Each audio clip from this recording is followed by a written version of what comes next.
एक समय की बात है, एक व्यापारी अपनी 3 बेटियों के साथ रहता था। व्यापारी को अपनी तीनों बेटियों से प्यार था।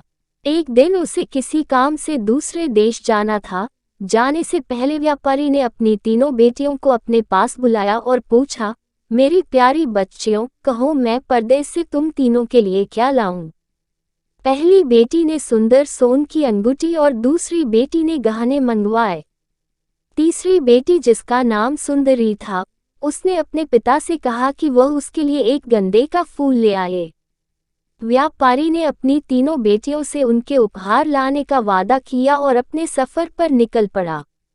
अपना काम खत्म करके व्यापारी जब अपने घर की ओर चला, तो वह तूफान में फंस गया और रास्ते से भटक गया। बहुत कोशिशों के बाद भी वह अपने घर का रास्ता न ढूंढ सका। तब तक तो अंधेरा भी हो चुका था। तभी अचानक उसकी नज़र एक रोशनी पर पड़ी जो दूर एक महल से आ रही थी। व्यापारी ने सोचा शायद महल में उसे रात बिताने की जगह मिल जाए, इसलिए वह उस तरफ चल पड़ा। जब व्यापारी महल में पहुंचा तो महल में कोई भी नहीं था। उसने हर तरफ देखा लेकिन उसे महल में कोई नहीं मिला।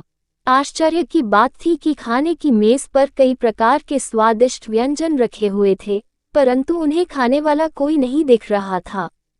भोजन को देख व्यापारी की भूख और बढ़ गई थी, इसलिए उसने भरपेट खाना खाया और एक कमरे में मुलायम गेंदों पे सो गया।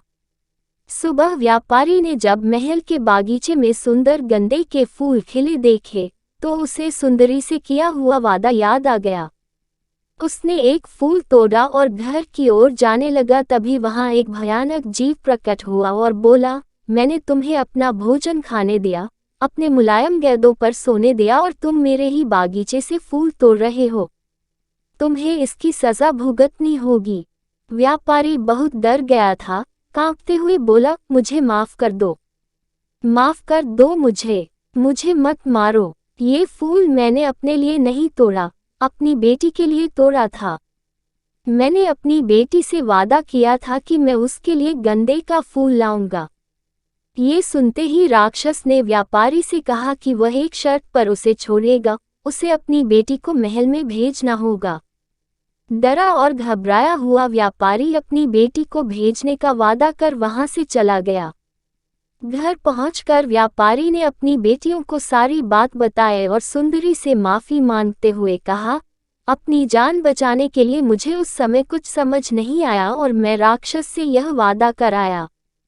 मुझे माफ कर दो सुंदरी, अपने स्वार्थी पिता को माफ कर दो।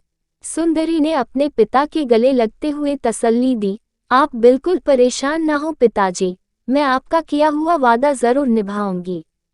सुंदरी जब महल पहुंची तो बहुत घबराई हुई थी।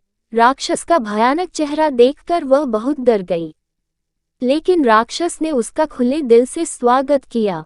राक्षस ने उसे रहने के लिए अपने महल का सबसे अच्छा कमरा दिया और जब सुंदरी आग के सामने बैठकर कढ़ाई करती तब राक्षस उसके पास घंटों तक बैठा रहता और उसे निहारता रहता। धीरे धीरे दोनों को एक दूसरे का साथ अच्छा लगने लगा और वे अच्छे दोस्त बन गए। अब वह दोनों सारा दिन एक दूसरे से बातें करते और खुश रहते।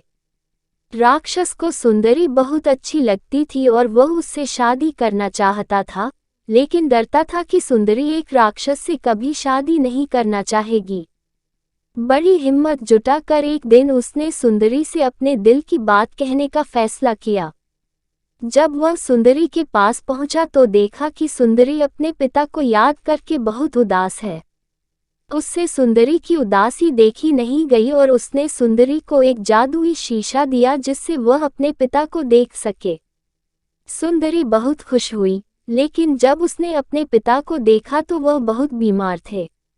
ये देख सुंदरी ने राक्षस से अपने पिता से मिलने की इच्छा जताई। राक्षस ने उसे पिता से मिलने की इजाजत दे दी और 7 दिन में वापस आने को कहा। सुंदरी ने तय समय में आने का वादा किया और अपने घर चली गई। सुंदरी को सामने देख व्यापारी खुश हो गया और जैसे जैसे उसे पता चला कि राक्षस देखने में भले ही क्रूर हो लेकिन वह दिल का बहुत ही नेक और दयालु है, व्यापारी की सेहत और सुधरती गई। परिवार से मिलने की खुशी में 7 दिन कब निकल गए, सुंदरी को पता ही नहीं चला। एक दिन सुंदरी ने सपना देखा कि राक्षस की हालत बहुत खराब है और जल्दी ही मरने वाला है। अगले ही दिन वह महल वापस आ गई और उसने पाया कि राक्षस बगीचे में बेसुध पड़ा हुआ था, जैसे वह मर चुका हो। सुंदरी उसे देखते ही रो पड़ी।